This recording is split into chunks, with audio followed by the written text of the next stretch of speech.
Muy bien, ¿se escucha? Sí. Bueno, pues bienvenidos y muchas gracias por asistir a esta segunda mesa redonda de esta tercera jornada, de este sexto Congreso de Pensamiento Católico. Igual que la mesa redonda de esta mañana, la vamos a dedicar a la metafísica, dado que hoy estamos dedicados a la filosofía especulativa. Y bueno, antes de empezar y de, por supuesto, dar gracias al público y a los ponentes por concedernos su tiempo, sí que les ruego que, por favor, los móviles queden silenciados o apagados por si entra alguna llamada furtiva, que no distraigan a los ponentes. Gracias. Bueno, como digo, esta mesa redonda va a versar sobre metafísica y para ello contamos con tres ponentes de excepción. Entonces voy a empezar presentando por el orden en el que van a hablar. A mi izquierda, a mi más extrema izquierda, tengo a don David Torrijos. David Torrijos es sacerdote diocesano y es capellán de la Facultad de Farmacia de esta universidad. Es licenciado en teología dogmática y en filosofía por la Universidad Eclesiástica de San Damaso y es doctor en filosofía por la Pontificia Università de la Santa Croce de Roma. Desde el año 2014 es asimismo profesor en la Universidad de San Damaso. Y entre su obra vamos a destacar, pues, para empezar, una serie de traducciones, tanto de autores como Alberto Magno o Fran Pentano, como una serie de artículos destinados, pues, a muy diversa temática, desde la metafísica, la teología filosófica, el aristotelismo o el presocratismo. De hecho, su doctorado, si no estoy mal informado, versa sobre la recepción de Anaxágoras en Aristóteles.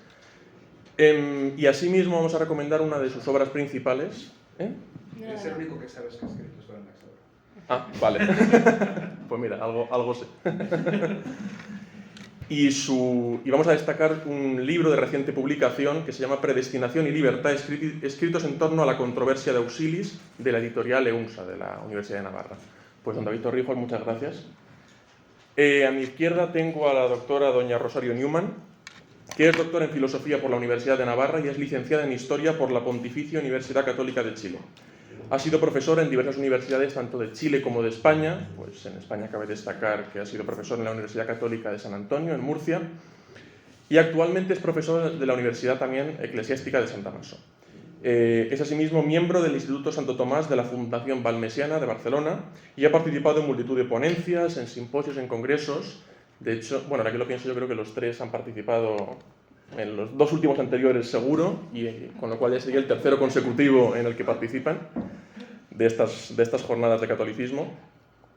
Es autora de una multitud de artículos de metafísica y gnoseología y vamos a destacar un libro suyo, Metafísica de la Inteligibilidad y la Autoconciencia, de Santo Tomás de Aquino, publicado también por EUNSA, la editorial de la Universidad de Navarra. Pues muchas gracias, doctora. Y luego a mi derecha tengo al profesor don José Juan Escandel, que es doctor en Filosofía y Letras por la Universidad de Málaga. Durante más de 15 años ha ejercido como docente universitario en diversas instituciones, como el CEU San Pablo, la Universidad Internacional de La Rioja y la Universidad de San Damaso. También ha sido profesor de enseñanza media, pero, si no estoy equivocado, desde hace 4 o 5 años se dedica a la burocracia, es decir, trabaja en la Administración Educativa de la Comunidad de Madrid.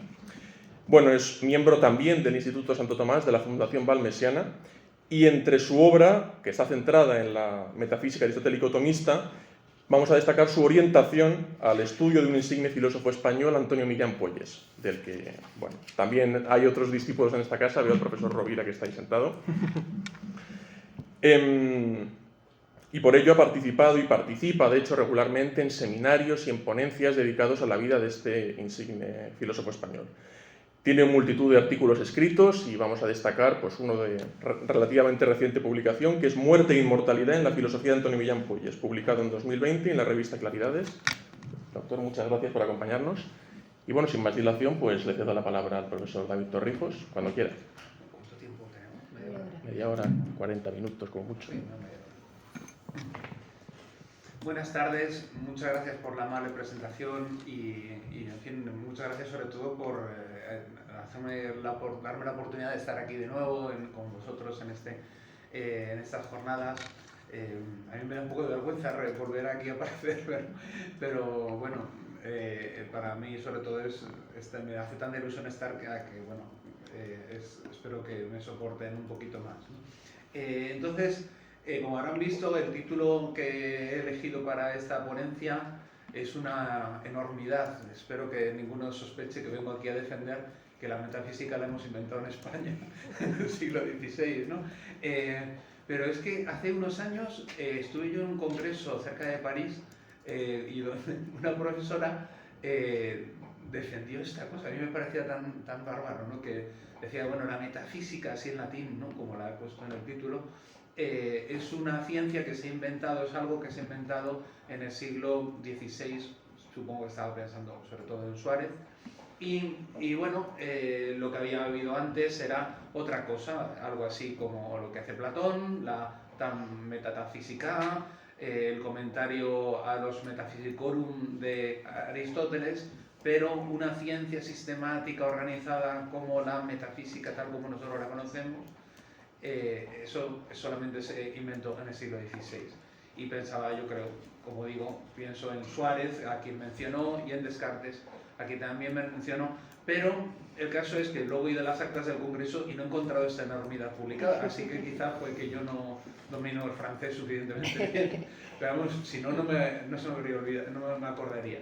Bueno, pues no pienso defender esta locura, decir que la metafísica se inventó en el siglo XVI español, pero desde luego, al menos sí cabría que decir que el siglo XVI en España supone un episodio muy significativo de la historia de la metafísica, y puesto que el tema de este congreso este año es precisamente España, ¿no? El catolicismo de España, o algo así se llama, ¿no? O la hispanidad. Bueno, el caso es que yo, como me dedico últimamente a este tema del pensamiento de Salamanca del siglo XVI, pues digo, bueno, pues esto es lo que me parece que no se puede dejar de comentar, ¿no? Y bueno, por eso esto no es una especie de idea mía, sino que está bastante documentado. Por ejemplo, este artículo, que es como de referencia, de Gallegos Salvadores, publicado en el 73, ¿no? Donde se refiere a las 3 llamadas metafísicas sistemáticas en España a finales del siglo XVI, en lo que se suele llamar la segunda escuela de Salamanca. Se llama Escuela de Salamanca al grupo de intelectuales surgido en la Universidad de Salamanca, pero muy especialmente en el convento de San Esteban durante el siglo XVI, la primera mitad del siglo XVI, a partir del XXVII o así, en torno sobre todo a la figura de Vitoria y junto a él, muy cerca de él, Domingo de Soto, Melchor Cano. Y después, bueno, se suele decir que hay una tradición que persevera por lo menos hasta el principios del siglo XVII. Y entonces, en estos últimos años del siglo XVI, precisamente en el entorno salmantino, surgen lo que se llaman las 3 primeras metafísicas sistemáticas.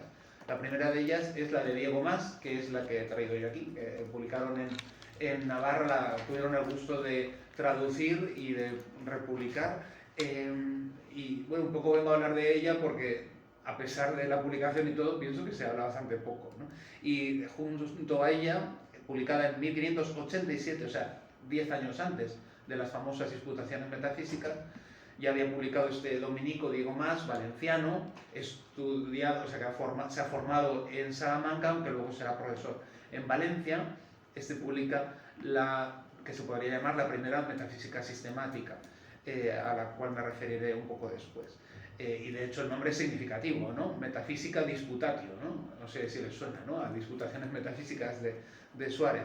Y después, 10 años después, serán los jesuitas con Francisco Suárez y un agustino, Ciego de Zúñiga, que publicarán otras 2 metafísicas sistemáticas que también recoge Gallegos Salvadores. Serían los rivales de los dominicos en Salamanca, ¿no? Sin duda los jesuitas empezaron a serlo, pero ya lo eran los agustinos, como Zúñiga. Bien, están también traducidas al español, las de Suárez desde hacía más tiempo, y la de Zúñiga también han tenido el gusto de hacerlo en Navarra. Lo que pasa es que mencionar estas 3, es verdad que son las 3 sistemáticas, eso tiene un valor especial de sistematizar la metafísica. De algún modo olvidaría, aquí está la foto original, ¿no? de Mas y de Suárez, olvidaría la publicación de otros libros que son muy importantes. Un poquito antes de Mas había publicado el famosísimo Domingo Báñez, bueno, famosísimo para la época, era el mayor teólogo posiblemente de España, desde luego de Salamanca en ese momento, y publica sus comentarios a la primera parte de la Suma, y un año después publica Zumel su comentario. Báñez es dominico, Zumel es mercedario.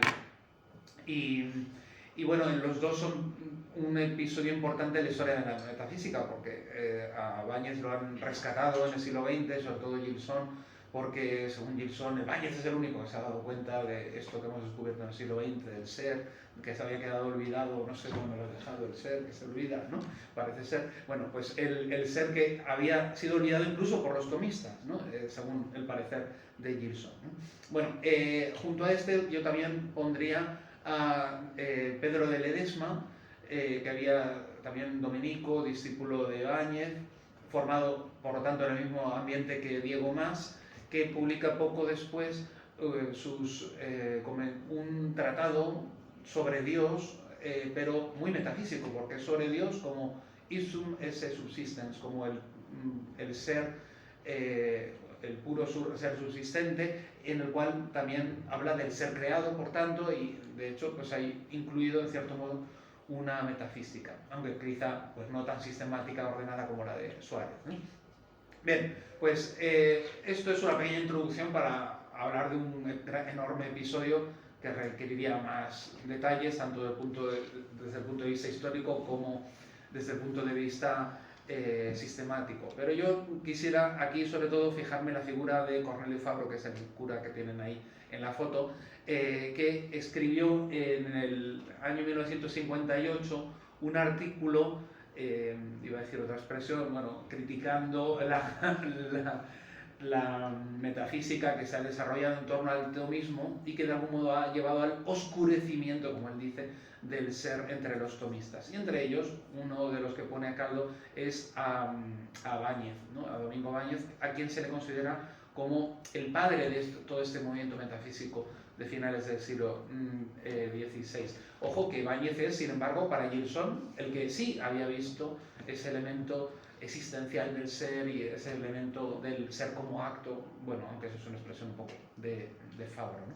Bueno, frente a este artículo, que es este artículo que ven ahí en Herbutomist, escribió un artículo Forment, mucho más reciente, un poco descargando a Báñez en particular de esas acusaciones de Fabro.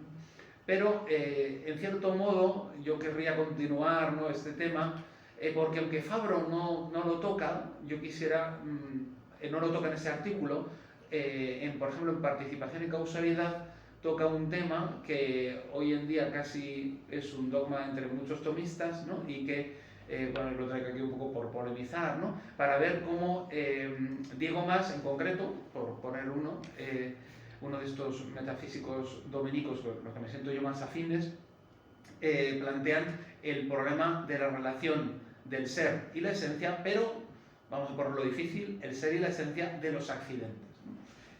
Fabro, por ejemplo, pues en Participación y Causalidad, como ven en el texto, dice expresamente que los tomistas, como Santo Tomás habla del ser accidental y habla del ser sustancial, los tomistas se han equivocado diciendo que, por lo tanto, el accidente, como si fuera una especie de sustancia, lo han hipostaseado y, por tanto, han pensado que el accidente tiene un acto de ser como que se relaciona con su esencia, que sería la forma accidental, de un modo análogo como la sustancia tiene un acto de ser que se relaciona con ella, como un actus essendi, y por lo tanto estarían perdiendo de vista el ser como acto, que es el punto de vista del propio Fabro, que, bueno, pues también ha sido sometido a crítica en los últimos 30 años, diría yo, ¿no? Bueno, el caso es que, como dice Fabro literalmente, el ser accidental, por lo tanto, es la realidad de los accidentes en cuanto que son propiedades y actos o perfecciones de la sustancia. Él diría que se entra dentro del ámbito, digamos, aristotélico que asume Tomás, pero no desde el punto de vista intensivo y, digamos, platónico, que es el ámbito del acto de ser, que sería otro ámbito, ¿no? Esto estaría dentro, igual que la forma y la materia, pues también la sustancia y los accidentes, pero estarían dentro del ser en acto, pero no el ser como acto, dentro de la terminología de Fabro. Bien, pues como alternativa yo presento lo que dice Mas en su Disputación metafísica. efectivamente, si uno ve la disputación de Fabro, parece que es nada más que una especie de tratado de los trascendentales. Lo que pasa es que, bueno, eso es hasta cierto punto, porque a propósito de, él explica el ente, el bien, el uno, pero al estudiar el ente se ve obligado a estudiar, por tanto, la analogía, por lo tanto, también la distinción real entre el acto de ser y la esencia. Y claro, en Diego Mas, como ha enfatizado, por ejemplo, un artículo reciente de, creo que me parece 2021, en la revista Cauriensia, comparando a Diego Mas con las disputaciones metafísicas, pues muchos temas que mucha gente considera característicos de Suárez estaban ya en el lenguaje de Salamanca en esos finales de siglo, como por ejemplo el ente real a diferencia del ente de razón, o por ejemplo la distinción modal del acto de ser, bueno, una serie de cuestiones que estaban ahí presentes, ¿no? Y algunas estaban aceptadas entre los tomistas. Bien, yo lo que quisiera es referirme en particular, como digo, al acto de ser, digamos, o al ser de los accidentes. Esto es una tesis que posiblemente ya desde Capreolo, pero el propio Mas se refiere a Soncinas, Cayetano o Giavelli, que aceptaban pacíficamente que el ser del accidente es distinto de la esencia del accidente. Son dos elementos distintos. Aunque esto no quisiera decir que el ser del accidente sea exactamente idéntico al ser de una sustancia. Y frente a eso, se habrían, en el mundo salmantino se habría admitido también por Báñez, por Zumel o por Ledesma, también pacíficamente, o no del todo, porque el propio Báñez cuenta que cuando era joven se adhería a la postura de Domingo de Soto, que creía que el acto de ser de la sustancia y el acto de ser del accidente no pueden ser distintos, ¿no? Y en esta misma línea ya se había situado, por ejemplo, Egidio Romano frente a esta doctrina. La foto, bueno, el cuadro es el señor Cayetano, ¿no? De hecho, está en ese momento condenando a Lutero. Una de las cosas que hizo Cayetano, aparte de comentar la suma, fue intentar dialogar con Lutero, pero con poco éxito, parece, ¿no? Bueno, el caso es que en las disputaciones metafísicas, en el libro segundo, capítulo 10, se ocupa expresamente de este tema de la distinción entre el ser y la esencia de los accidentes. Aquí hay un motivo de rasgarse de las vestiduras de Cornelio Fabro, porque mientras que Báñez o Ledesma utilizan más bien ese para hablar del acto de ser, actus essendi, como dice Fabro, lamentablemente, digo más, tranquilamente habla casi siempre de existentes, ¿no? En fin, pues con tranquilidad, porque con eso se refiere a lo que Tomás habla ya más ese, ¿no? Bien, entonces, naturalmente, Diego Mas también va a ser partidario de que es una distinción, y no es una distinción de razón, sino una distinción real, la que hay entre el ser del accidente y el accidente mismo, ¿no? Bien, entonces yo lo que quisiera es presentar, por ejemplo, los textos que el propio Mas, como exegeta de Santo Tomás, ofrece para defender su tesis. Por ejemplo, un texto de las sentencias que ha sido examinado por Brown en el libro que publica la monografía en el 85, examina este mismo texto y trata de traérselo a su molino para defender que efectivamente el ser del accidente es distinto de la esencia. Sin embargo, por ejemplo, Whipple, en su magnífico tratado de metafísica atomista del año 2000, considera que Brown en este caso se equivoca, ¿no? Porque fíjate que efectivamente el texto no acaba de dejar del todo claro, ¿no? Dice, el ente no se refiere fundamentalmente a la quididad, sino que más bien hace referencia al actus essendi, y en cuanto que es principio del actus essendi, bueno, en realidad si uno ve el contexto entero, lo único que se puede sacar de ahí es que, bien, si el accidente es un ente, por lo tanto se ha de conceder que el accidente tiene que tener un actus essendi. Se podría deducir, puesto que Tomás dice expresamente en muchos sitios que el accidente es ente, aunque sea ente secundum quid, es decir, ente en cierto sentido. Ese texto es verdad que no es especialmente explícito, pero este me parece que lo es mucho más. Está sacado del comentario a las sentencias, o sea, otro escrito juvenil de Tomás, del libro cuarto. Allí sí que dice expresamente, estamos hablando de la Eucaristía, y en la Eucaristía los accidentes serían capaces de permanecer sin un sujeto en el cual vinieren. Y entonces él está diciendo, bien, ¿en qué sentido esos accidentes permanecen? ¿Cómo serían individuales? Dice, bueno, pueden ser individuales por dos razones. Porque se trata de un ente en acto o porque es un ente en otro, ¿no? O bien porque está dividido de los otros entes como de la misma especie, como algo distinto de todos los de la misma especie. Y ahora bien, ¿de qué manera se puede ser distinto de otra especie? Bueno, por ejemplo, porque la individualidad se la concedería a un accidente, por ejemplo, como la cantidad, la materia, porque tiene el ser en acto, por estar en la materia, y también por la división por la cual se divide la materia, ¿no? Al estar, por ejemplo, la materia en dos lugares diferentes, también se podría distinguir dos accidentes diferentes. Bueno, en cualquier caso, fíjate que dice que la cantidad podría tener el ser en acto sin la materia, ¿no? Y aún así tendría una individuación, ¿no? Claro, esto no pasa de manera natural, pero podría suceder por un poder de Dios, como es lo que sucede, por ejemplo, en la Eucaristía, ¿no? Donde sin que estén inhibiendo en una sustancia los accidentes, está Dios haciendo que el ser del accidente, junto con la esencia del accidente, o sea, por ejemplo, el color blanco de la hostia consagrada, persista en su naturaleza junto con su ser. Por lo tanto, parece una referencia expresa al ese del accidente que subsistiría. Pero, por ejemplo, el propio Whipple, que reconoce que estos textos hablarían de una distinción real, no deja de quedarse insatisfecho porque no encuentra en un texto similar en los textos más maduros de Tomás, solamente lo encuentra en esos textos de juventud. Pues bien, sin embargo, nuestro amigo Diego Mas ha encontrado un texto de madurez que no ha encontrado Whipple, ¿no? Que se encuentra nada menos que en la Tertia Pars, en uno de los tópicos, de los lugares donde más se ha desarrollado la metafísica, y es a propósito del ser de la persona de Cristo, que claro, es un solo ser, según Santo Tomás, en el cual se dan, que es un acto de ser, en el cual se conjugan dos naturalezas, la naturaleza divina y la naturaleza humana, ¿no? Entonces, a propósito de cómo se unen estas dos naturalezas, Tomás hace una reflexión metafísica sobre el ser. Y entonces, con esta ocasión, sale esta perla metafísica. Como en Sócrates, por ejemplo, se pone un ser respecto de ser blanco y otro ser en cuanto que es hombre, porque el ser blanco no le compete al mismo ser personal de Sócrates. Así, por ejemplo, también podríamos decir que el ser dotado de cabeza o el ser corpóreo, el ser animal, todos esos forman parte de un solo ser, que es el ser sustancial, mientras que el ser de los accidentes, el ser accidental, sí que sería distinto.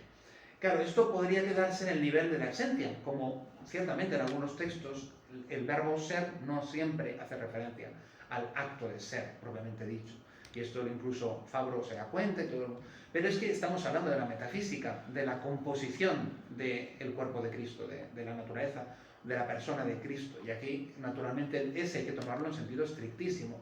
Y está diciendo, sin duda, que si Cristo, de hecho es el ejemplo que pone, si Cristo estuviera unido, la naturaleza humana de Cristo estuviera unida a la divinidad de Cristo como un accidente, por lo tanto, concluye Tomás en este pasaje, tendría dos ese Cristo, uno como hombre y otro como Dios, porque claro, de ahí se deduce, por tanto, todo accidente tiene un ese que es distinto del ese de la sustancia, ¿no? Claro, si uno es forofo de Fabro, seguro que no lo he convencido, pero bueno, yo creo que hay elementos desde el punto de vista textual importantes. Y bueno, yo solamente por concluir con el discurso de Mas, bueno, o sea, la conclusión que él saca, ¿no? Por lo tanto, se da una sola existencia sustancial, pero se dan, sin embargo, muchas existencias accidentales, que quiere decir muchos actos de ser de tipo accidental, que se confieren a la sustancia por diferentes accidentes, porque la existencia, una es la existencia por la cual se le concede a uno la blancura y otra por la que se le confiere el calor, y por supuesto habría otra, que es la principal, que es por la cual uno es una sustancia. Pero además da más una serie de argumentos, digamos, propios, tomistas, fundándose en la doctrina de Tomás. El primero de ellos es que, claro, por ejemplo, hay accidentes que son de tipo sobrenatural.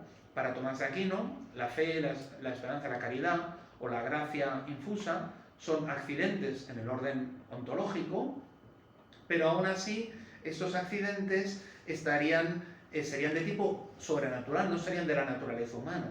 Si por el ser que tiene el ser humano esos accidentes también estuvieran en acto, o sea, no tuvieran otro acto de ser diferente, habría un ser natural que está poniendo en acto algo que es de una índole superior, que es la índole sobrenatural. Por supuesto, es un argumento tremendamente teológico, ¿no?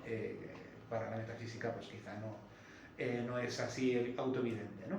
Otro es que la existencia de tipo accidental es el ser en otro, es esencialmente diversa de la subsistencia del ser en sí, y por tanto no podría con un mismo acto de ser que una cosa estuviera en otra y que otra estuviera en sí misma, ¿no? Y luego también sería la vinculación íntima entre la esencia y el acto de ser, que es lo que está en el fondo de la famosa cuestión de la distinción real, porque cualquier persona que estudia con detenimiento la naturaleza de la esencia, pues se da cuenta de que la esencia está como intimísimamente ligada al acto de ser, y por eso hay una discusión sobre si es una distinción de razón o una distinción real, ¿no? Por eso, pues yo creo que si ha habido veces que se ha olvidado el ser, quizá hoy nos estamos olvidando de la esencia, ¿no? No se nos vaya a olvidar en casa la esencia, porque sin la esencia difícilmente puede tener algo ser, ¿no? Bien, otro argumento que da es que la vinculación entre el ser y la generación. Todo el término de una generación, de un proceso en el cual se genera un nuevo ente, acaba siempre en el ser. Es una tesis de Aristóteles, pero que Tomás también defiende. Cuando un progenitor coopera con Dios en el origen de un nuevo ser humano, o un pájaro a otro pájaro, está cooperando con el nuevo ser que se origina, con el acto de ser, no solamente con la esencia, ¿no? Y bueno, el último texto que proporciona más es a propósito de la distinción real. Él cree que es una distinción de tipo real y lo acentúa con este último texto de las sentencias, pero bueno, quizá tendría menos valor a los ojos de Whipple, ¿no? Que he puesto como punto de comparación contemporáneo, porque sería un texto también antiguo, aunque ciertamente también en este caso de la Eucaristía está poniendo la relación del acto de ser con los accidentes como una cosa distinta. Bien, y como me queda un minuto a lo mejor, bueno, pero en un minuto quisiera sencillamente compararlo con otro, un poco, ¿por qué me ha dado a mí estudiar esto? Bueno, porque hace unos años editamos en español con mi universidad y una profesora de Colombia este libro, que es una traducción de artículos de Stephen Brock, que es uno de los teomistas que hay hoy en día, ¿no? Del mundo americano, y que uno de los artículos de aquí defiende precisamente este tema del acto de ser. Él precisamente lo desarrolla desde el punto de vista de la vinculación intrínseca entre el ente y el bien, puesto que el bien completo tiene que ver con el ente secundum quid, es decir, con las perfecciones accidentales. Tenemos que reconocer que hay un cierto ser que se añade al ente, ¿no? A través del bien, ¿no? Pero bueno, esto no me da tiempo a explicarlo porque ya si no me salgo del plazo, ¿no? Pero bueno, sencillamente quería poner este ejemplo, ¿no? Para que vean el nivel de sofisticación intelectual que se alcanza en Salamanca en estos años. Que por otra parte yo defendería que no es una traición a ese espíritu práctico y abierto de Vitoria, como se suele decir, sino que es ir al fondo de las cosas, ¿no? Precisamente Vitoria tenía entre sus intereses el alcanzar una pureza intelectual mayor que la que se había encontrado en los últimos años a causa de la injerencia del nominalismo en los medios intelectuales, no solo españoles, sino de toda Europa. Precisamente por eso Tomás para Vitoria encuentra en él un recurso, como lo habían encontrado ya otros antes, para poder encontrar una doctrina más clara y además más apta para poder afrontar muchos problemas contemporáneos.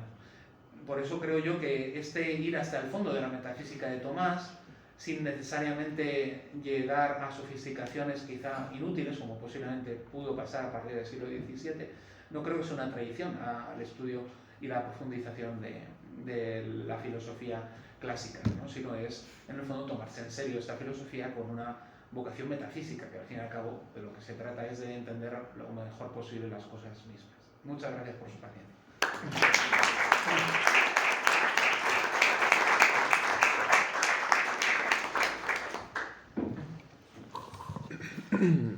Pues tiene la palabra, doctora. Sí. Te dejo contestar. Ahí, sí. Muy bien, muchas gracias ante todo por la invitación y por la perseverancia de estos jóvenes que año tras año van realizando estos congresos que sin duda digamos, se llevará mucho trabajo, ¿no? Y coordinar, y bueno, se agradece, ¿no? Y aparte la alegría de que se ve que cada año hay más participantes, digo, más público. Entonces, bueno, enhorabuena, y también a la Complutense por lo que le toca, ¿no? Al menos prestar la causa material de la reunión. Bien, yo no recuerdo exactamente cuál era el título de mi ponencia, Buena pregunta. pero era algo así los como... folletos. Sí, no, léela tú, si quieres. Sí. El valor de los acontecimientos históricos desde la metafísica de Santo Tomás a la luz del magisterio de Francisco Canals. No, yo sabía que iba a hablar, pero no recordaba exactamente cómo lo había formulado. Bien, entonces, precisamente, ¿no? Intentaré formular una reflexión, ¿no?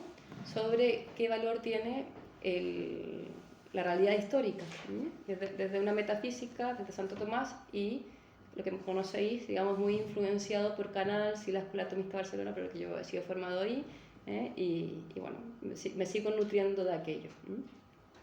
De alguna manera, esta ponencia va a tener muchos puntos en común con la de Enrique Martínez, que fue hoy también, que habló sobre el valor de la verdad del ser personal. De hecho, probablemente, pero bueno, mejor porque así como el tiempo no es muy extenso, me puedo dar ciertas tesis como expuestas, ¿no? Y las puedo tomar simplemente desarrollar. Bien, efectivamente la pregunta, ¿no? Que, bueno, y la pregunta fue porque justamente el tema era, ¿no? La hispanidad católica, ¿no? Y digamos, como tal, es una realidad histórica, ¿no? Entonces, bueno, ¿qué se puede decir desde la metafísica en concreto sobre el valor de la realidad histórica? De hecho, Millán Puelles tiene un librito muy bonito sobre el ser histórico, donde precisamente hace una reflexión, la distinción entre hecho pasado, hecho histórico, que os recomiendo. Pero bueno, yo no iré por ahí, sí, bueno.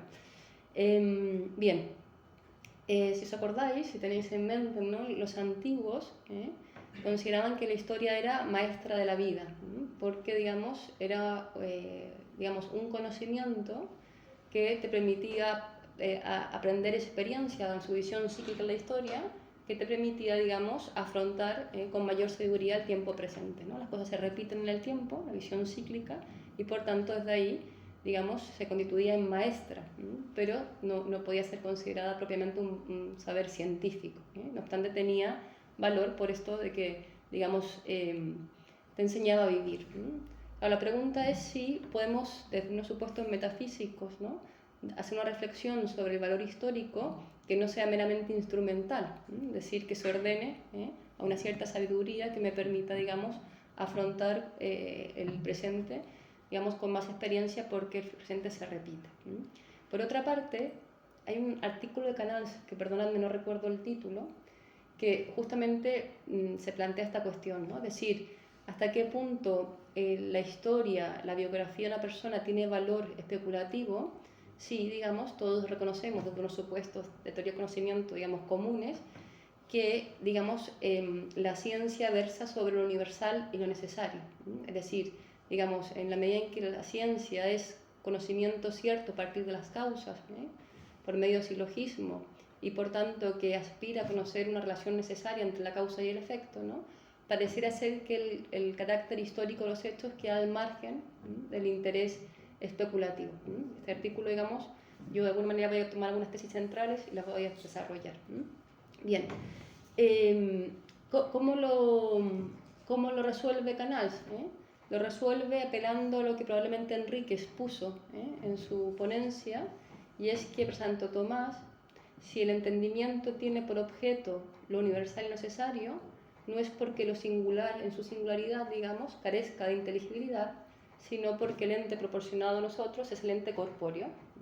Y es en virtud de la corporidad y no de la singularidad, por lo cual, digamos, el entendimiento ha de alcanzar lo universal y lo necesario. Yo entiendo que Enrique explicó esto, ¿no? Y cómo para Santo Tomás lo más verdadero, por tanto, digamos, es algo, en la línea histórica tomista, algo es inteligible, es verdadero en cuanto que está en acto, en cuanto que tiene ser, y por tanto un ser personal que subsiste perfectamente, digamos, en la escala de los entes, tendrá máxima inteligibilidad, será máximamente digno de contemplación. Digamos, en esta afirmación, Canals se apoya, ¿no? Precisamente para decir que no hay nada más digno de contemplación en la persona, y por tanto, digamos, la vida personal es objeto de máxima consideración especulativa y por tanto la vida histórica, ¿no? Las tradiciones de los pueblos, la biografía personal, etc. Bien, se entiende, ¿no? La persona, yo asumo lo que explicó Enrique, ¿no? Dice razón de máximamente verdadero, ¿no? Máximamente contemplable, porque algo es verdadero en cuanto que tiene ser, ¿no? Y por tanto, digamos, la historia tendría, digamos, una razón de inteligibilidad máxima. Bien. Yo parto de aquí y desarrollaré, digamos, algunas tesis a partir de aquí, ¿no? Bien, lo que más perfecciona el entendimiento, por tanto, es la contemplación del ser personal. Cabe preguntarse qué supone contemplar el ser personal o qué contemplamos cuando contemplamos el ser personal, ¿no?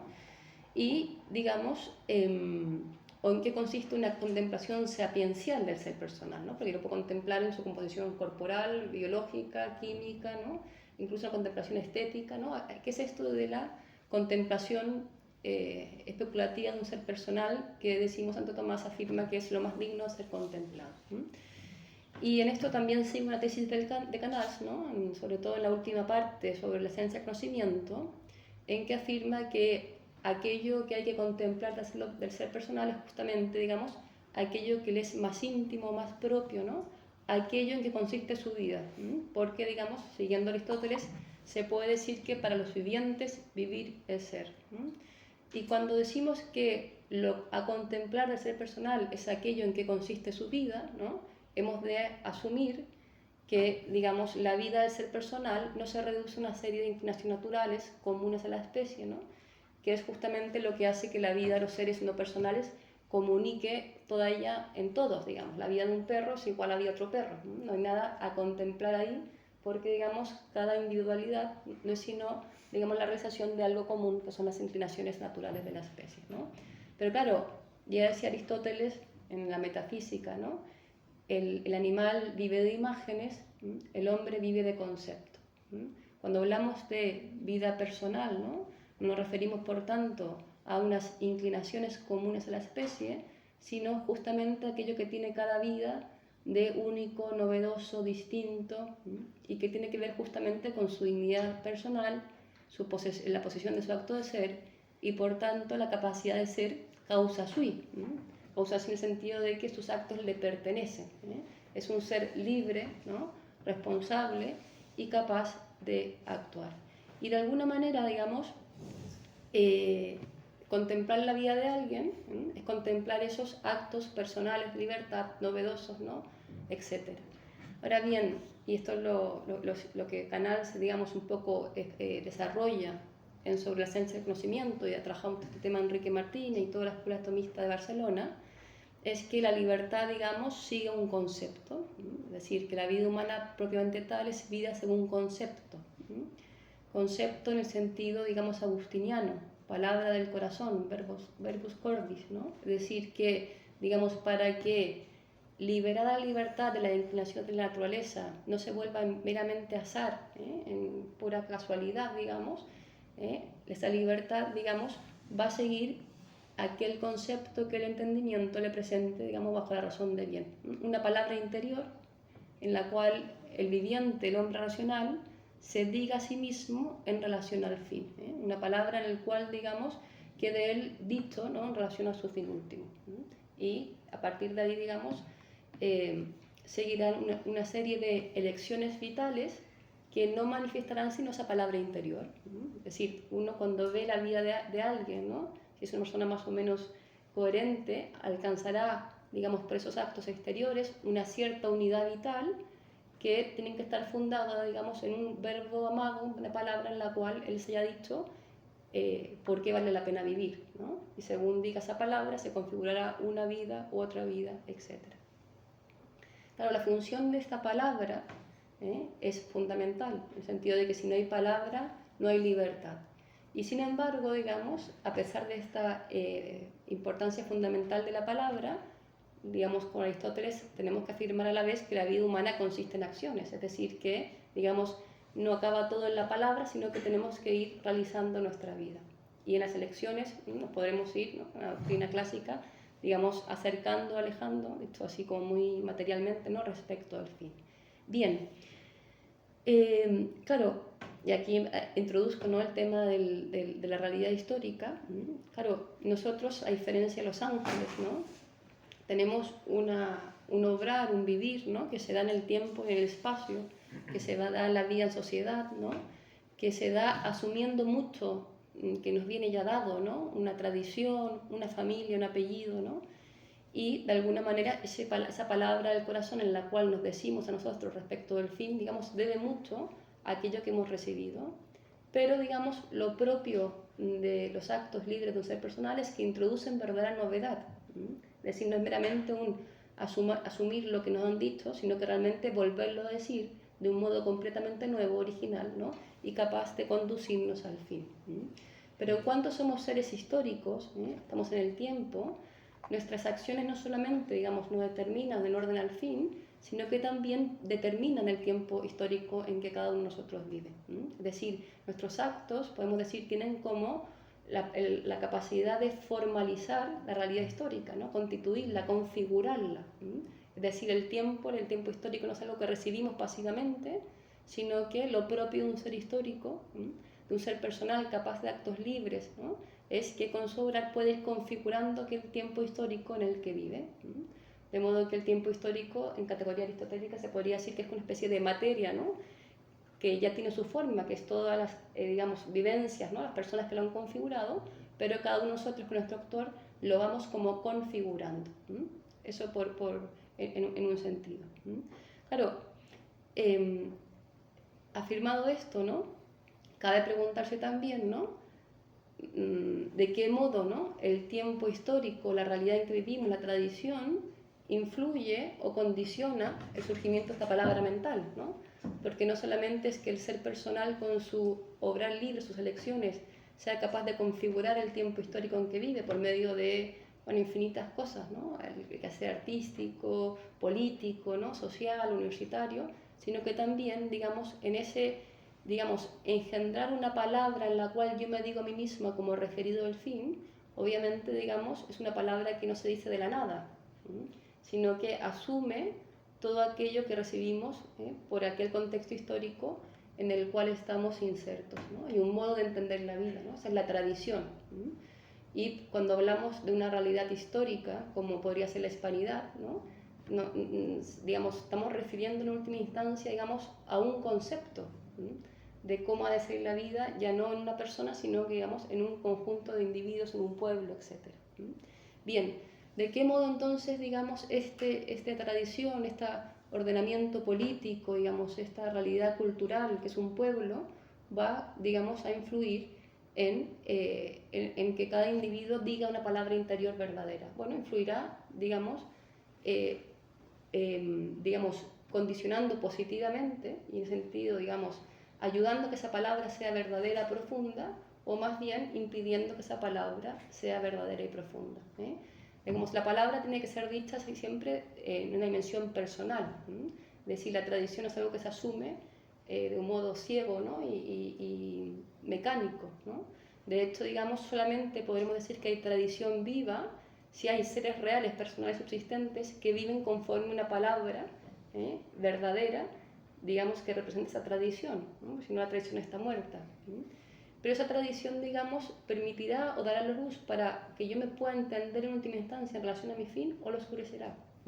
Porque, digamos, en última instancia, como dice San Agustín, todo se ordena a la persona. La ciencia, el arte, también en la realidad histórica. Es decir, en última instancia, el fin de una cultura es permitir justamente, ¿no?, que aquellos que pertenecen a esa cultura, digamos, puedan tener, digamos, una comprensión profunda de lo que son ellos, de lo que es Dios, para decir un verbo verdadero. Y en este sentido, digamos, el catolicismo, porque efectivamente el tema era, ¿no?, catolicismo hispano, hispanismo católico, digamos, viene a ser, digamos, un elemento que justamente perfecciona esa cultura, esa tradición y da luces, y que, digamos, va a permitir que aquellas personas, ¿no?, que vivan esa cultura como verdadera, es decir, que la hagan propia, no solamente, digamos, que asuman lo occidental de ella, los toros, no sé, el flamenco, sino que realmente, digamos, vivan en la verdad esa cultura, digamos, por la luz de la fe, por ese elemento católico, digamos, queden mejor dispuestos para decir una palabra verdadera, ¿no? Palabra verdadera con la cual, por una parte, pueden, digamos, configurar ese tiempo histórico con novedad, ¿sí? Y a la vez, digamos, reviven la verdad que se da en esa tradición, ¿no? Porque si no hay, digamos, un asumir, ¿sí? Lo que tiene esa cultura verdadera en la vida de cada individuo de esa cultura va a quedar, digamos, en los edificios arquitectónicos, ¿no? En la música, pero ya no podemos decir que es algo vivo. Bien, nada, eso era lo que yo os quería contar y así dejamos un tiempo para que si hay preguntas luego haya posibilidad de debate. Muchas gracias.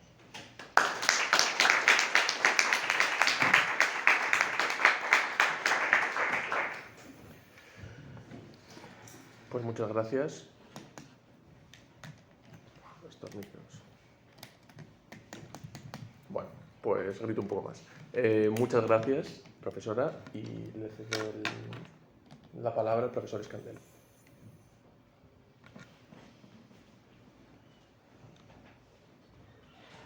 Muchas gracias. Los organizadores sois unos héroes y espero, y me alegro además que esté realizándose, espero que tengáis perseverancia durante muchos años.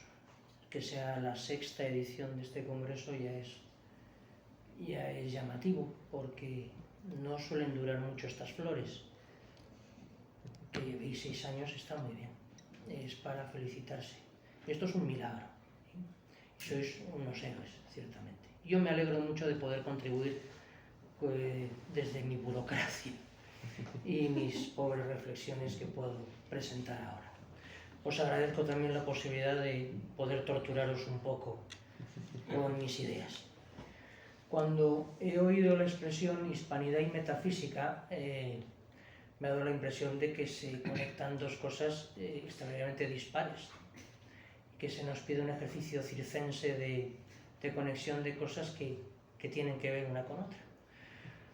La palabra hispanidad en mí, cada uno recibe como es, en mí suscita el nombre de Ramiro de Maeztu.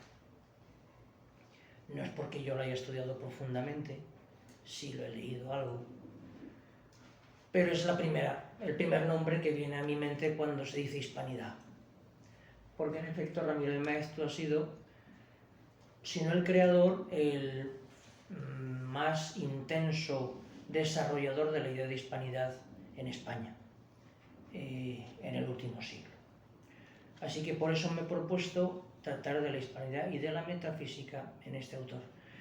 ¿Qué tendrá que ver Maeztu con la metafísica? Porque a lo sumo uno sabe de Maeztu que es el nombre de un instituto de Madrid. Y puede que incluso sepa que hay un instituto en Vitoria, pero poco más, ¿no?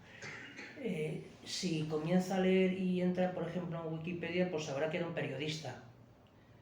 Y no figura en ningún programa oficial ni en las historias de la filosofía aparece. Sin embargo, yo debo reconocer que este ejercicio de volver a leer a Maeztu, obligado por esta intervención, me ha hecho convencerme más aún de que en Maeztu hay un filósofo que está sin explorar y que tiene cosas interesantísimas que aportar. Bueno, vamos a ver cómo él establece ese nexo, por lo menos intentaré mostrarlo. Dado que, vuelvo a decir, es posible que no sepan ustedes demasiado de Maeztu, me permitirán que dedique un par de minutos a presentarles al personaje en su biografía. Sepan que nació en Vitoria el 4 de mayo de 1874, hijo de un vasco, no sé si navarro o bilbaíno, y de una inglesa. Su madre era Whitney,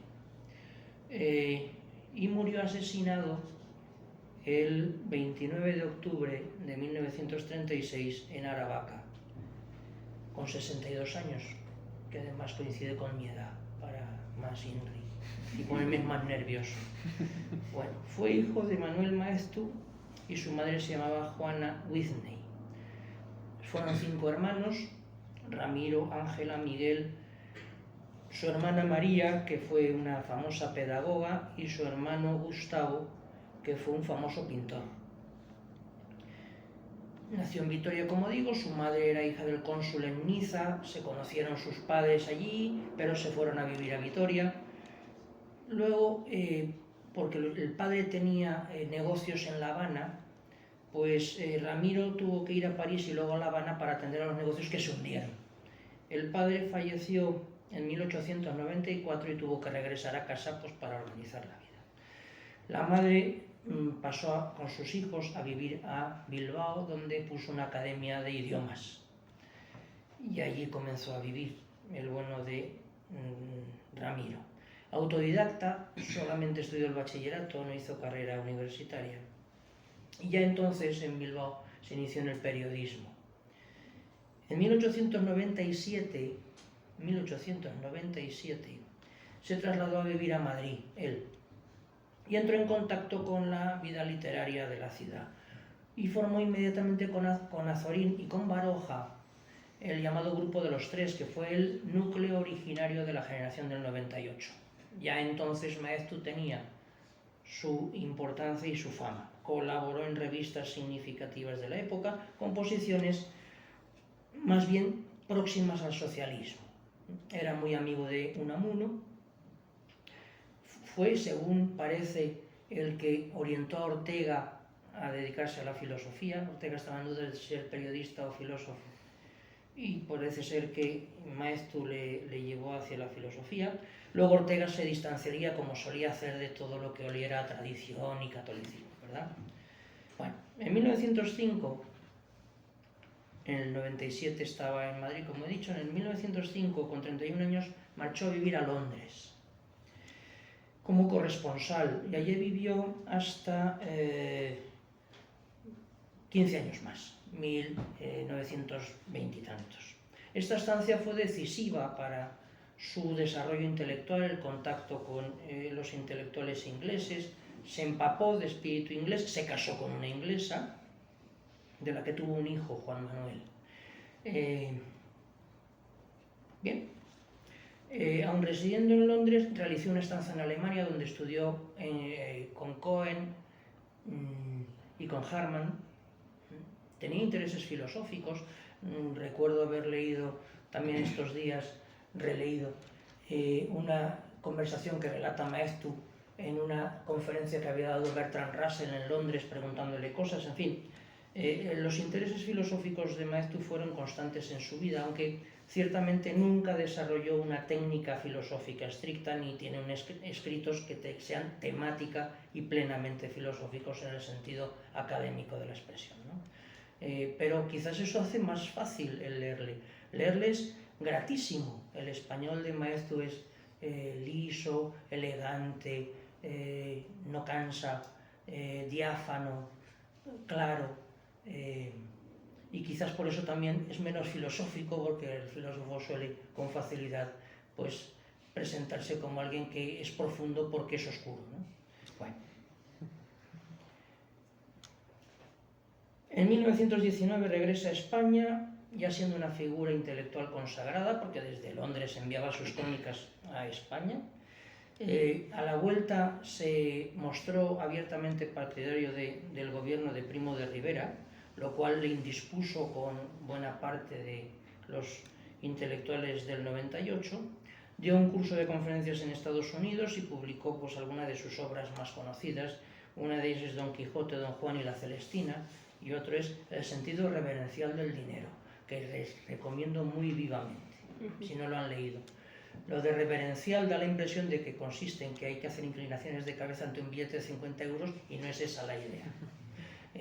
Bueno, no me voy a entretener, para que lo lean ustedes. Bueno, en el 98 fue embajador en Argentina, pero duró un año.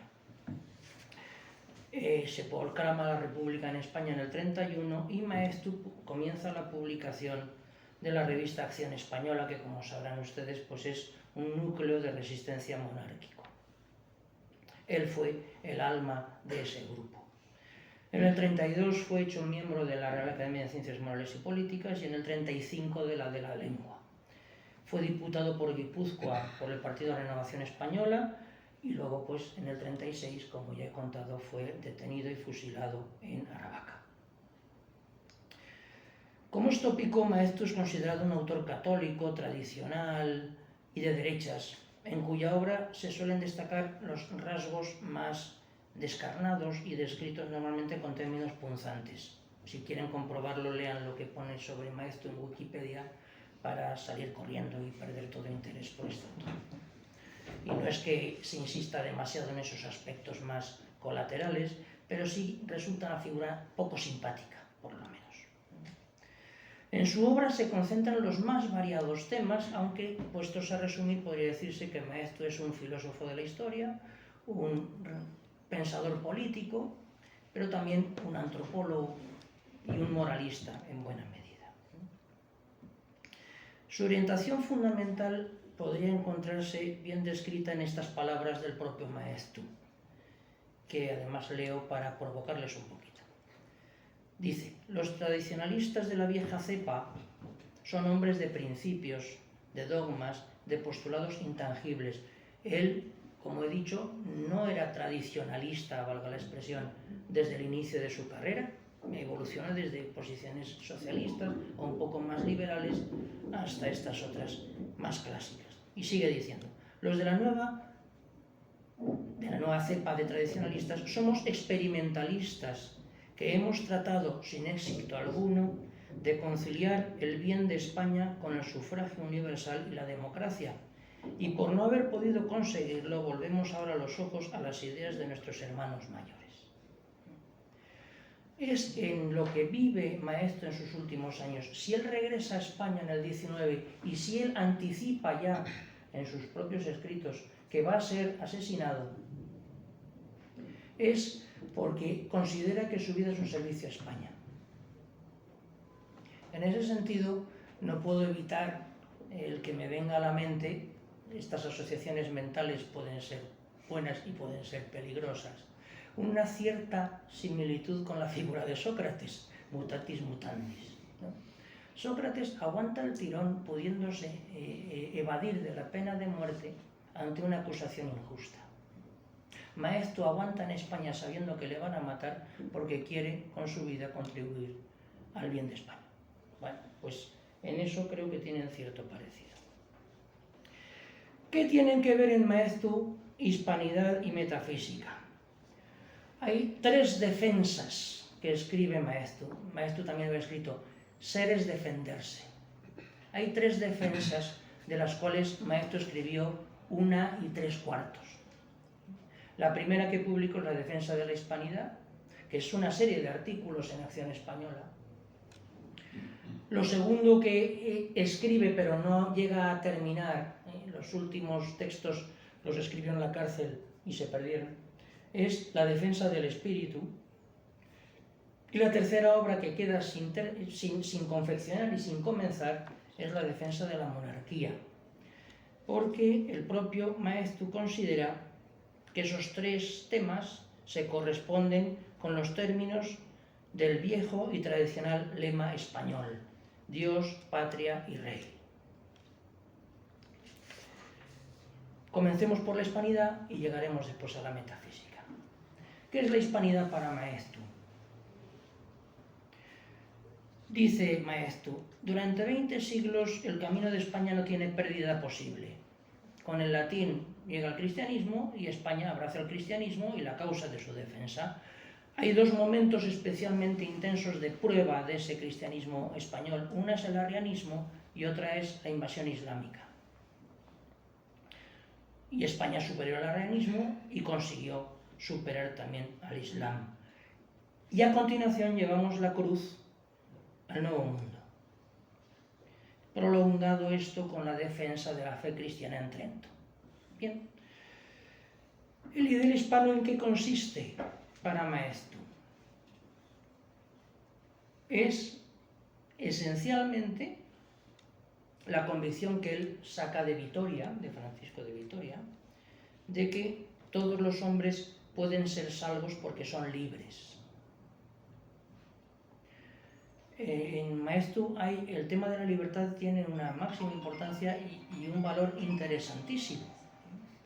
que les sugiero que lean si tienen oportunidad en La defensa del espíritu sobre todo. El catolicismo aporta un concepto de libertad que luego se pierde. Primero se había perdido por el Islam. El Islam es determinista según la concepción global que de él tiene Maeztu. Pero el protestantismo también niega la libertad, ¿no? Esto es archiconocido. El libre arbitrio se ha corrompido con el pecado original y ya no hay más que arbitrio esclavo, servo arbitrio. Bueno, el católico no puede dejar de aceptar la libertad y considerar que la vida del hombre está en sus manos. No en todos los sentidos, pero sí en el sentido fundamental, que es el sentido moral. Tú te salvarás o te condenarás, es decir, serás buena o mala persona según tu libertad. Luego podrás ser empresario o camionero, pero eso vendrá dado por las circunstancias seguramente. Pero lo esencial de tu vida es que seas buena o mala persona, y eso está en tus manos. Este es, para Maeztu, el rasgo nuclear de la hispanidad. Es un ideal universal, piensa Maeztu. No sé si esto está encendido o apagado. Bueno, ¿se oye bien? ¿Sí? Este ideal no es solamente para españoles, ni nunca hemos creído que fuera solamente para nosotros. Hemos querido contagiarlo al mundo. Lo que pasa es que nos hemos topado con los obstáculos de la historia, ¿no? El principal es el de la revolución, del que hablaré después. Unos rasgos derivados de este elemento sustancial de la hispanidad son, sin ánimo de ser exhaustivo, al menos los siguientes. Primero, un cierto estoicismo, y digo cierto estoicismo porque el estoicismo, como saben ustedes, es un concepto muy vaporoso, ¿verdad? Y el estoicismo clásico antiguo es panteísta, ateo, materialista, ¿verdad? Y no es este el caso. No podría ser una civilización cristiana estoica de ninguna manera si fuera esta la situación. Por ese estoicismo español entiende Maeztu la capacidad de resistencia a la desgracia. No sé si están ustedes acostumbrados, yo por mi trabajo actual, sí, desgraciadamente, están acostumbrados a la palabra resiliencia. Uno tiene que hacer algo para vivir, que a mí me toca esto, ¿no? Este mecanismo de recuperación y resiliencia europeo y todas estas... La palabra resiliencia, que tuve que buscar en el diccionario, es esto, adaptación al fracaso. Bien, pues esto ya está inventado. Los españoles somos los tíos, si me permiten la coloquialidad, más capaces de aguantar el fracaso. ¿Por qué? Porque no somos los protagonistas, nosotros somos servidores. Quien tiene que ganar es Cristo Rey, no nosotros. Y por tanto, si ahora fracasamos y nos fusilan, pues somos nosotros, pero no Cristo Rey. Bien. Este cierto estoicismo, o sea, esta cierta capacidad de encaje del fracaso. Los del Atleti también les pasa lo mismo. Mutatis mutandis. Segundo rasgo es el humanismo, pero entendido también en unos términos muy específicos por Maeztu. Les leo. Este humanismo es una fe profunda en la igualdad esencial de los hombres, en medio de las diferencias de valor de las distintas posiciones que ocupan y de las obras que hacen. Y lo característico de los españoles es que afirmamos esa igualdad esencial de los hombres en las circunstancias más adecuadas para mantener su desigualdad, y que ello lo hacemos sin negar el valor de su diferencia, y aun al tiempo mismo de reconocerlo y ponderarlo. A los ojos del español, todo hombre, sea cualquiera su posición social, su saber, su carácter, su nación o su raza, es siempre un hombre. Por bajo que se muestre, el rey de la creación. Por alto que se halle, una criatura pecadora y débil. O sea, igualdad con diferencias. No es un igualitarismo uniformante. En esto insiste muchísimo Maeztu, y creo que es verdad, básicamente es verdad, a mi modo de ver. Siempre hemos sido, dice Maeztu, humildes respecto a nosotros mismos. Somos hombres, ni dioses, ni diablos miserables, sino hombres, con la dignidad de ser criaturas e hijos de Dios, los que estemos bautizados, y con la posibilidad de hundirnos en el abismo por nuestros pecados. Bien.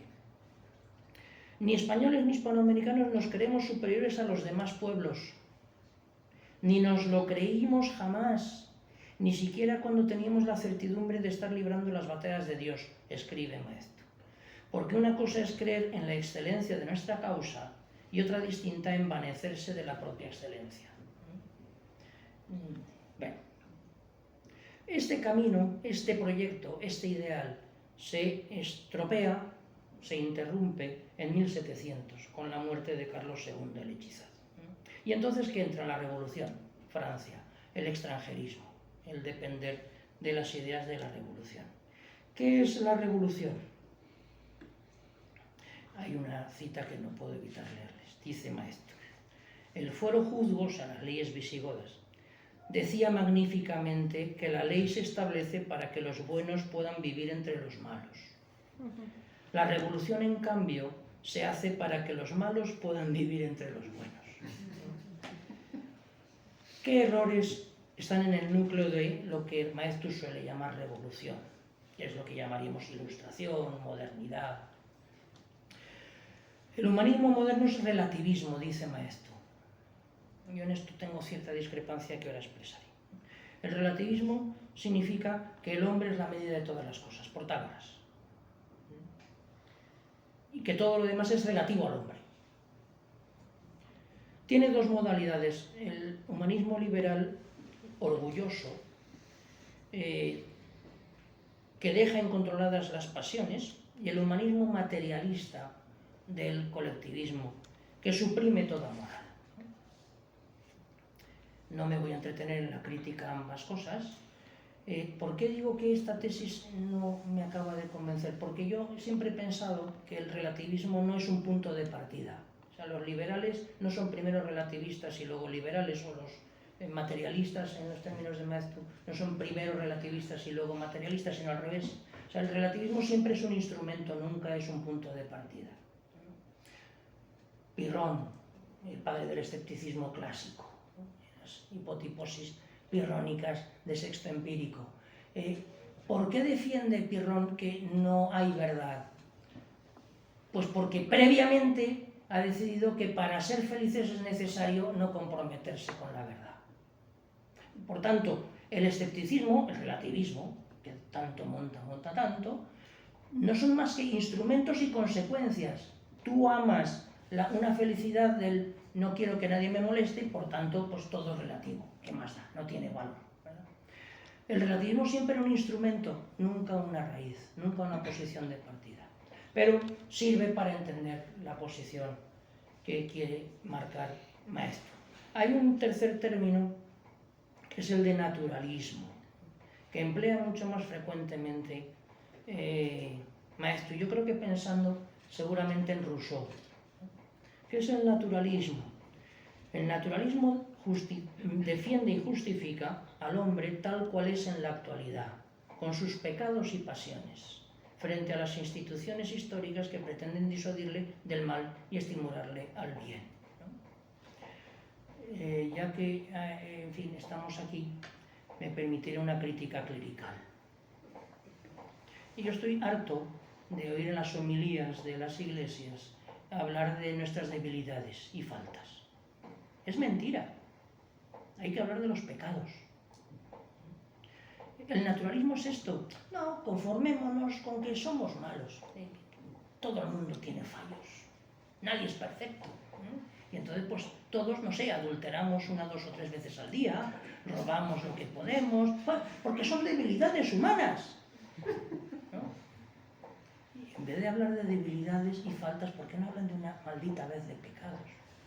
Porque se han adherido al naturalismo sin saberlo, ¿no? Todos somos buenos. Todos somos en el fondo, algunos muy en el fondo, buenos. Y las cosas que pasan luego pues son cosas menores, ¿no? Cosas menores. No, esto es el naturalismo, conformarnos con lo que hay.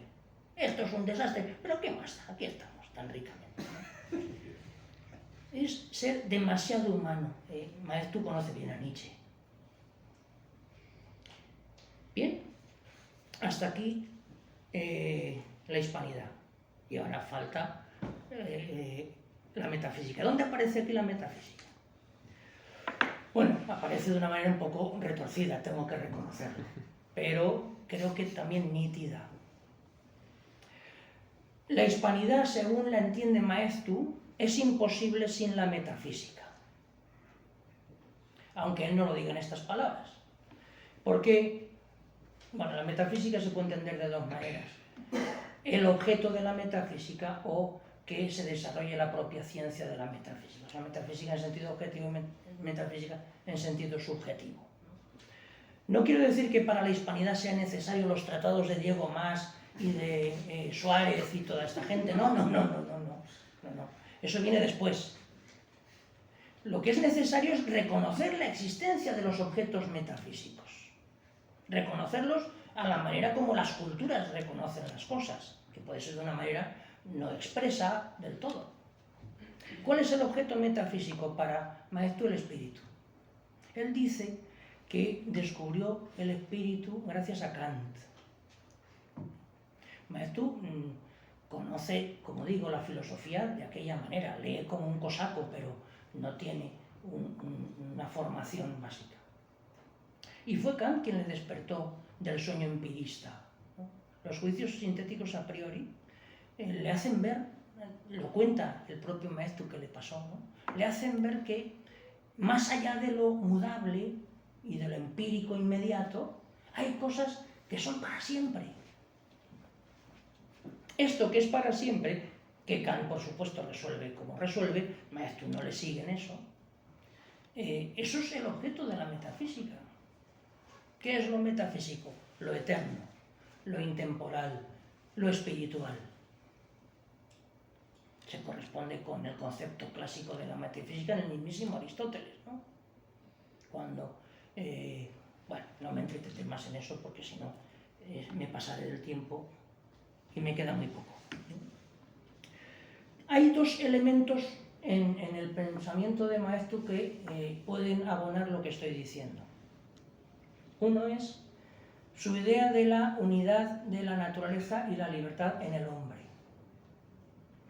Siendo así que cuando Maeztu descubre el espíritu como el elemento central del hombre, podría haber acabado Maeztu siendo un platónico o un idealista. Sin embargo, es un realista espectacular. ¿Dónde se realiza el espíritu? Por supuesto en las grandes obras. El barroco que Maeztu admira, por ejemplo. No, pero si también en las cosas menudas. Dice Maeztu, la economía es obra del espíritu. Contra Marx. ¿No? Hasta para comer tengo que pensar. Y Maeztu lo tiene muy claro. Es decir, Maeztu no es de ninguna manera un espiritualista en el sentido de considerar al hombre un alma que secundariamente tiene un cuerpo, sino que defiende a machamartillo la unidad de lo material y lo espiritual en el hombre. En el hombre. Y sin esa unidad no hay patria, no hay cultura, no hay historia, porque la historia es la realización en la materia del mundo de los actos de la libertad del espíritu. Y segunda idea, porque tengo que acabar, la idea de la libertad. La libertad es un concepto metafísico, es una perfección pura, que diríamos los escolásticos, ¿no?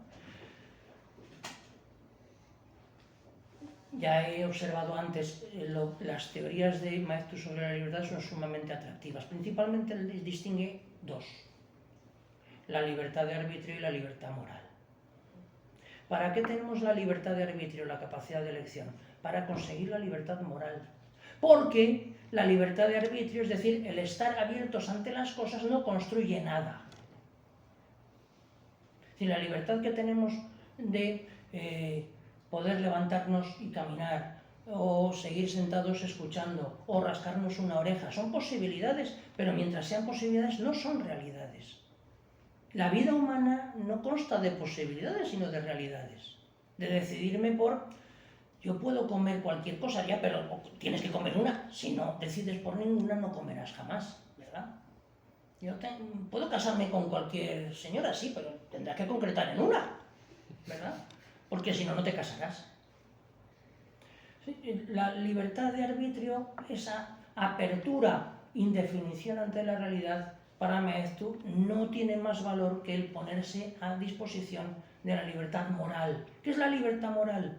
La capacidad de elevarnos a los valores superiores, a lo eterno, a lo para siempre. España, la hispanidad, es en ese sentido una de las realizaciones posibles de ese ideal. No defiende Maeztu, ya lo he señalado indirectamente en lo que he dicho anteriormente, no considera Maeztu que España sea la patria más importante de toda la historia y el ideal máximo posible de toda la historia, por encima de cualquier pueblo y nación, ¿no? No. Cada pueblo y cada nación tendrá sus ideales, mejores o peores. El ideal hispánico aspiraba al menos a empapar el mundo, pero sin que eso signifique un menosprecio absoluto de las otras posibilidades de realización de este ideal. Pero ideal, es decir, aspiración a lo eterno. Y con esto termino. Muchas gracias.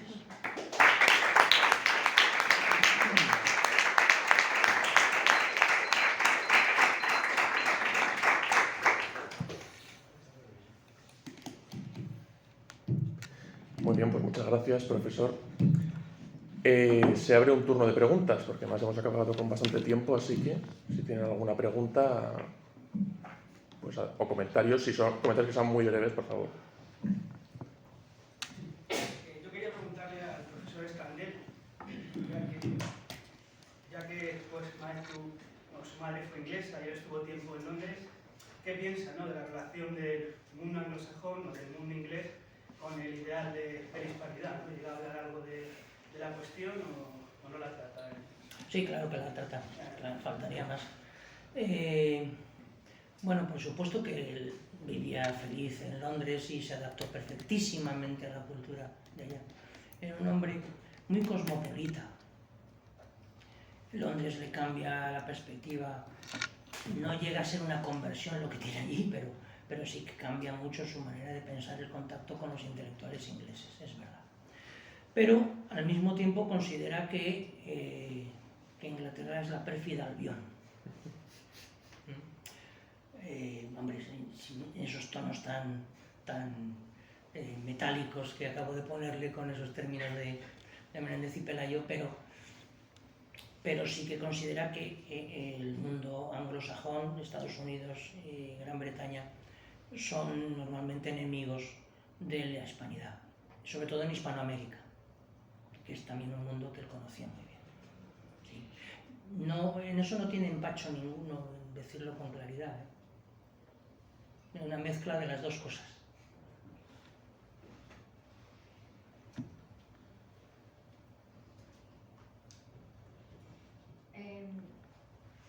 ¿Usted cree que es resiliencia o victimismo? Porque yo es lo que estoy notando en mi visita a España, que hay mucho victimismo. ¿Me habla a mí? A usted, claro. No, que yo sabía. ¿Victimismo o? Resiliencia. Resiliencia es el aguantar. Sí. Aguantar y seguir para adelante, ¿no? Sí.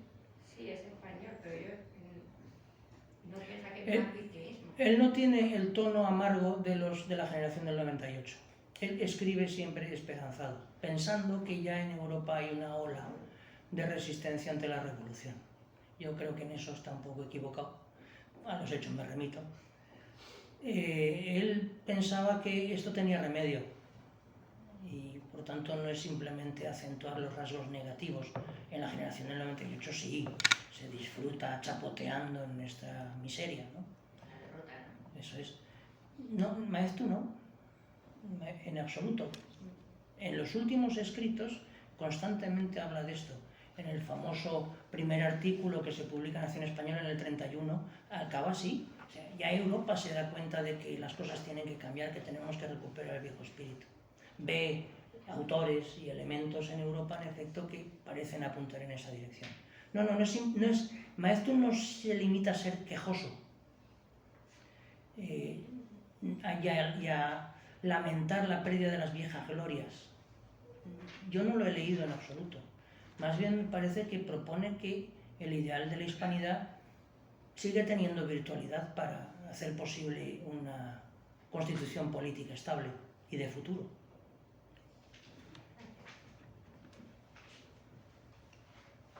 Sí, para don David. Esta tradición salmantina, ¿usted cómo cree, o si cree que tiene pervivencia en la filosofía española del siglo XX? Por ejemplo, estoy pensando en Santiago Ramírez. Si se le dio un combate a Fabro, por ejemplo, o alguien defendió esta tradición desde nuestras posiciones. La verdad que no tengo ni idea. O sea, que no sé qué relación tiene Santiago Ramírez con Fabro, no sé si hay algún tipo de diálogo, pero que hay una pervivencia de... Es que la influencia de los escolásticos españoles en el pensamiento, sobre todo de corte, digamos, católico, escolástico, es muy grande, pero no solo, porque estoy, por ejemplo, viendo al señor Zubiri, que es un gran suavista, yo diría, ¿no? Bueno, espero que nadie me mate aquí. O sea, quiero decir que hay una pervivencia, ¿no? A veces más tácita, porque se suele decir, no lo dice Heidegger, ¿no? Eis de Amán, ¿no? O sea, Suárez está ahí toda la filosofía moderna. Hombre, está claro que incluso entre los protestantes tiene resonancia esta escolástica, ¿no? Y autores como Suárez. Entonces, el alcance es mucho más grande del más directo, pero evidentemente, por ejemplo, un tipo como un señor de la altura de Santiago Ramírez, hereda la tradición y él está influido por Araujo, por Vitoria, por Báñez, él lo conoce y sin duda los cita y habla con ellos, pero no solo, lo interesante es que eso también lo tienen en cuenta autores internacionales, ¿no? Y lo siguen teniendo incluso hoy en día, ¿no? Los tomistas de hoy en día siguen teniendo estas grandes comentaristas de estos siglos como grandes intérpretes, ¿no? Y además no solo intérpretes, sino tomistas en el sentido de intentar hacer una elaboración nueva. Por eso a Vitoria se le tienen tanta estima, porque Vitoria no está explicando los problemas de Tomás, está hablando de otro mundo, del mundo del Imperio Español, del mundo de un continente nuevo, de nuevas leyes, nueva economía, nuevos problemas económicos y por eso no es meramente historiografía, es pensar otras cosas. Bueno, no sé, estoy ayudando.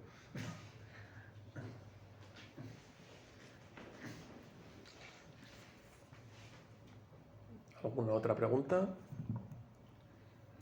Bueno, a mí me gustaría reforzar el argumento de que efectivamente hay una relación muy estrecha entre la hispanidad y la metafísica, y al mismo tiempo reforzar también la tesis de que en el siglo XVI en España se da un empujón bárbaro a la metafísica, que no se pierde, que recupera Zubiri, y que son argumentos que aparentemente están fuera de foco, porque se ha considerado tradicionalmente a España un lugar donde no se ha pensado, ni se ha hecho ciencia. Aquí hay que inventar naturalmente el famoso decenio en el que se estuvo pensando que en España jamás se había hecho ciencia. Y la forma de reformar esto es con una obra extraordinaria, que es la de Julián Marías, en cuatro textos que reúnen los dos primeros volúmenes de la obra, de las obras completas. Esos 4 textos, la introducción a la filosofía, la historia de la filosofía, la idea de la metafísica y la biografía de la filosofía, suponen un compendio de la filosofía occidental vista desde el punto de vista hispánico de una calidad impresionante, que yo creo que ha pasado desapercibido. Y en esa obra hay básicamente una tesis dominante, y es que España es el único país occidental que está constantemente obsesionado con la idea de la metafísica, de la disciplina metafísica, como la reina de las disciplinas filosóficas. Y esta idea me parece bárbara, me parece de una luminosidad tremenda, que yo aprendí hace muchos años, leyendo estos, como digo, estos 4 libros contenidos en estos 2 tomos, y que quiero mencionar aquí sobre todo de cara a los jóvenes, porque probablemente desde un punto de vista contemporáneo se piense que en España no hay o no ha habido interés por la metafísica, y Zubiri es prueba de justamente todo lo contrario, porque Zubiri lo que hace es recoger toda esa tradición que arranca del siglo XVI y llevarla a otro nivel, porque naturalmente lo que hace es una impugnación a toda la filosofía occidental, pero sin olvidar las fuentes hispánicas, entre las cuales hay que contar naturalmente a Suárez. Y eso es todo, y enhorabuena por la idea de haber unido ambos conceptos, no solamente en la ponencia, sino también quien haya diseñado el tema de esta mesa redonda. Muchas gracias. ¿Tú querías? No, una réplica, no. No, yo una réplica.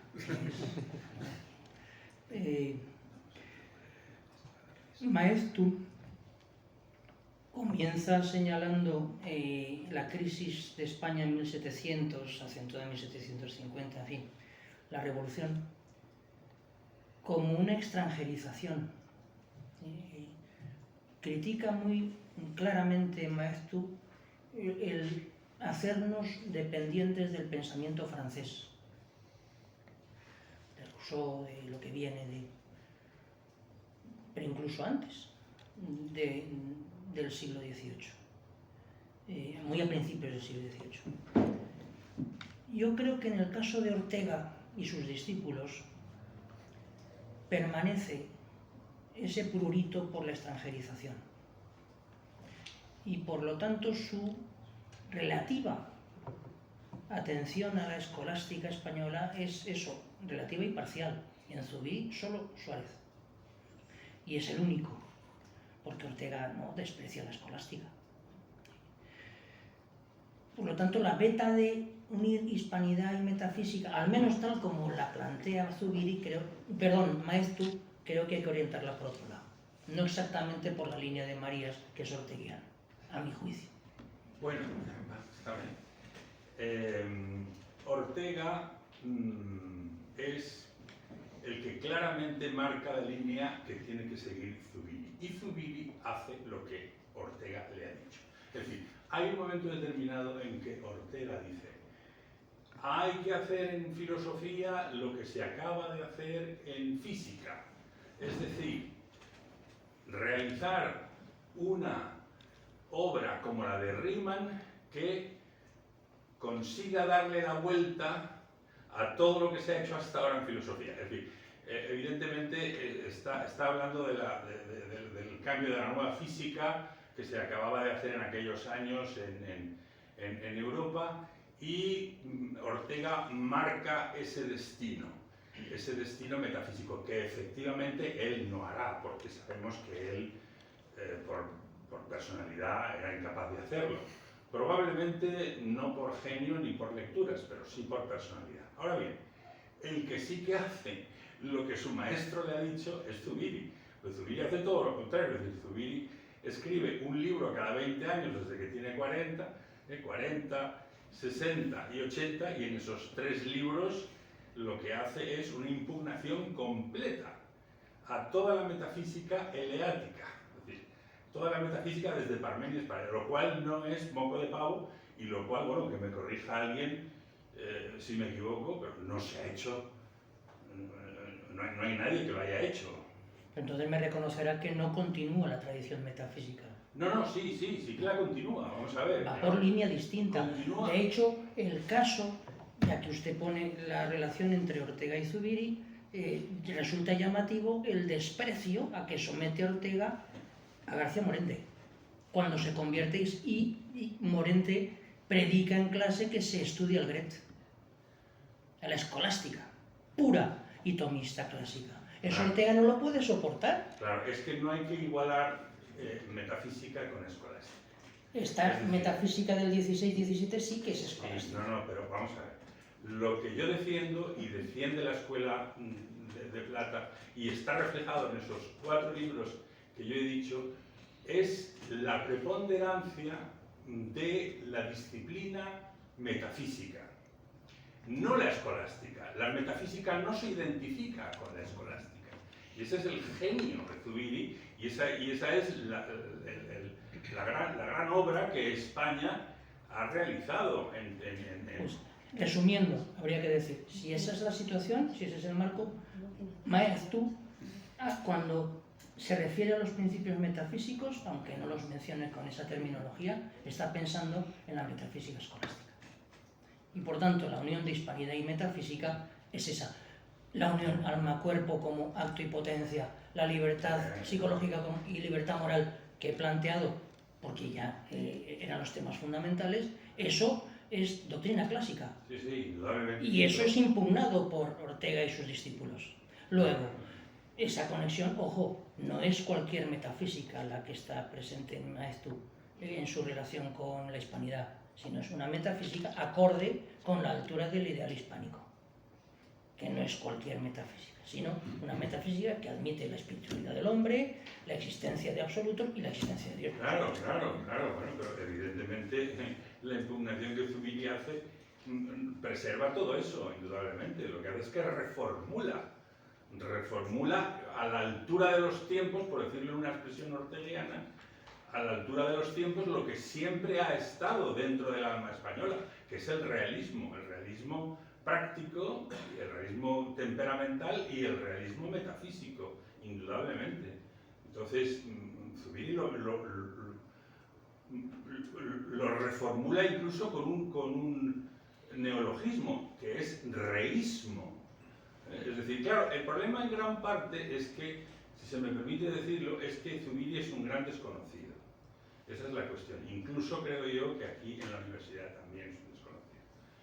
Entonces, esa es la cuestión. No sé si hay alguien que... ¿Es así o no?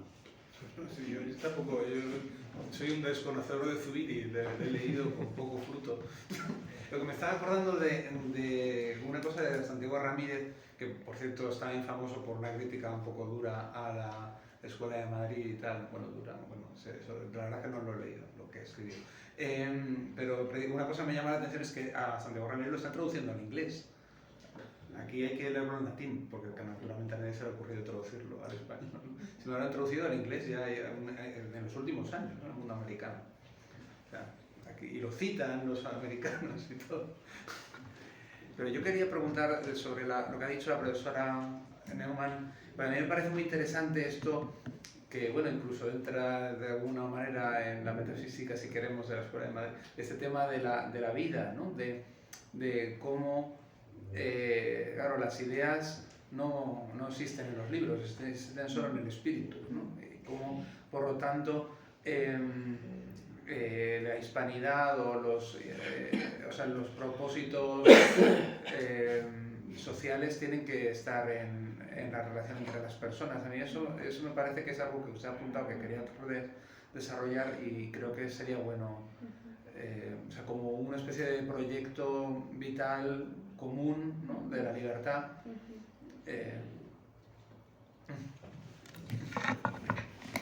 Si funciona. Muchas gracias, profesor Torrijo. No, sí, efectivamente, ¿no? O sea, Creo que está mejor. de alguna manera, ¿no?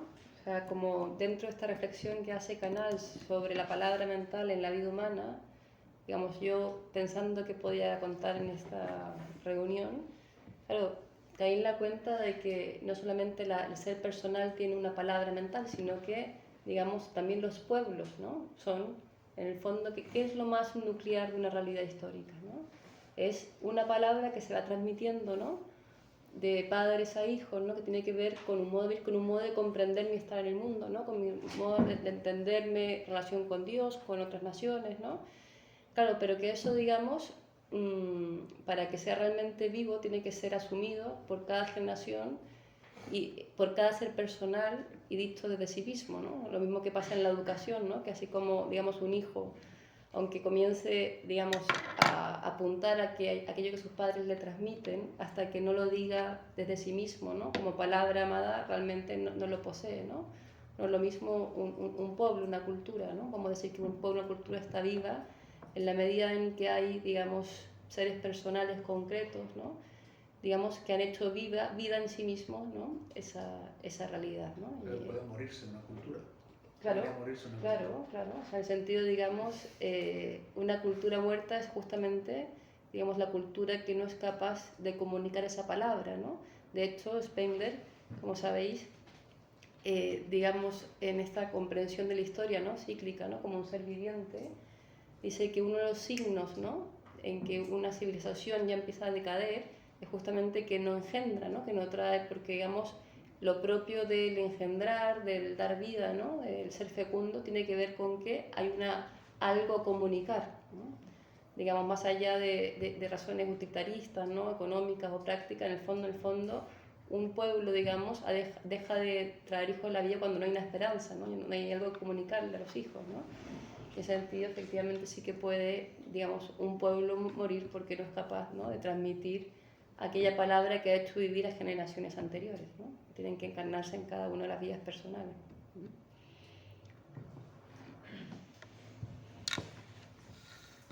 Bueno, última llamada, ¿alguna pregunta? ¿No? Bueno, pues nada, reitero el agradecimiento a nuestros tres ponentes. No sé si Ortega, que nos mira ahí con nos vigila con mirada circunspecta desde ahí, le habrá gustado esta mesa redonda. Nosotros nos ha parecido un honor. Así que muchas gracias de nuevo y nos vemos mañana, Dios mediante, a las 10:30. Que me corrijan si no. No sé si...